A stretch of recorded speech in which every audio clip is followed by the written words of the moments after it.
नवंबर 1962 भारत चीन युद्ध अपने सबसे भयानक मोड़ पर था। लद्दाख के रेजांगला में करीब 17,000 फीट की ऊंचाई पर 13 कुमाऊं बटालियन की चार्ली कंपनी चट्टान की तरह डटी हुई थी। महीनों तक बर्फ जमी रही, जब पिघली तो जवान वहीं जमे मिले। अब 21 नवंबर को रिलीज हो रही फरहान अख्तर की फिल्म 120 बहादुर ने इस लड़ाई को फिर से चर्चा में ला दिया है। कौन थे ये 120 योद्धा, रेजांगला में उस रात क्या हुआ और अब विवाद किस बात का है, जानेंगे भास्कर एक्सप्लेनर में। भारत चीन सीमा विवाद की जड़ 1914 की मैकमोहन लाइन थी, जिसे भारत तो मानता था लेकिन चीन नहीं।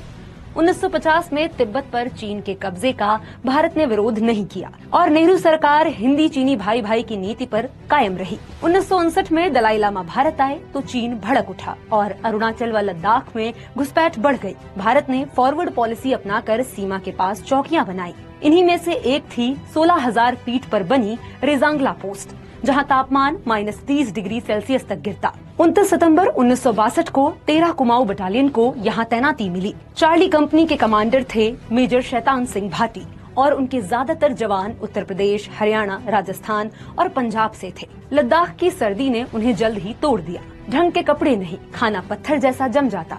शुरुआत में बर्तनों के जवाब देने पर जवान बिस्किट खाकर रहे। बाद में एक बड़ा प्रेशर कुकर मिला। 20 अक्टूबर को भारत चीन युद्ध शुरू हुआ। शुरुआती झड़पों में भारत को पीछे हटना पड़ा।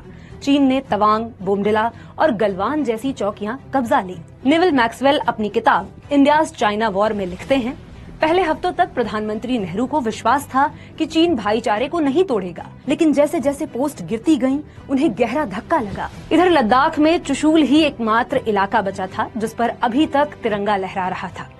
इसी को बचाने की जिम्मेदारी चार्ली कंपनी पर थी।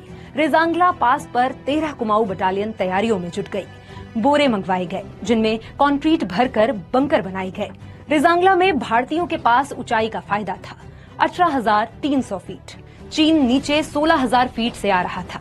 इसी बीच रेडियो ऑपरेटर लांस नायक रामचंद्र यादव को ब्रिगेड से संदेश मिला, कंपनी तुरंत पीछे हट जाए। लेकिन मेजर शैतान सिंह ने स्पष्ट कहा, हम अपनी पोजीशन नहीं छोड़ेंगे, जब तक जिंदा हैं रेजांगला की मिट्टी नहीं छोड़ेंगे। 18 नवंबर तड़के चीनी सैनिक आगे बढ़े। जैसे ही वो रेंज में आए, भारतीय जवानों ने मशीन गन और LMG से तीखी फायरिंग की। पहले राउंड में दुश्मन को पीछे धकेल दिया गया, लेकिन सुबह 4:30 बजे चीन। पूरा वीडियो देखने के लिए डाउनलोड करें दैनिक भास्कर ऐप।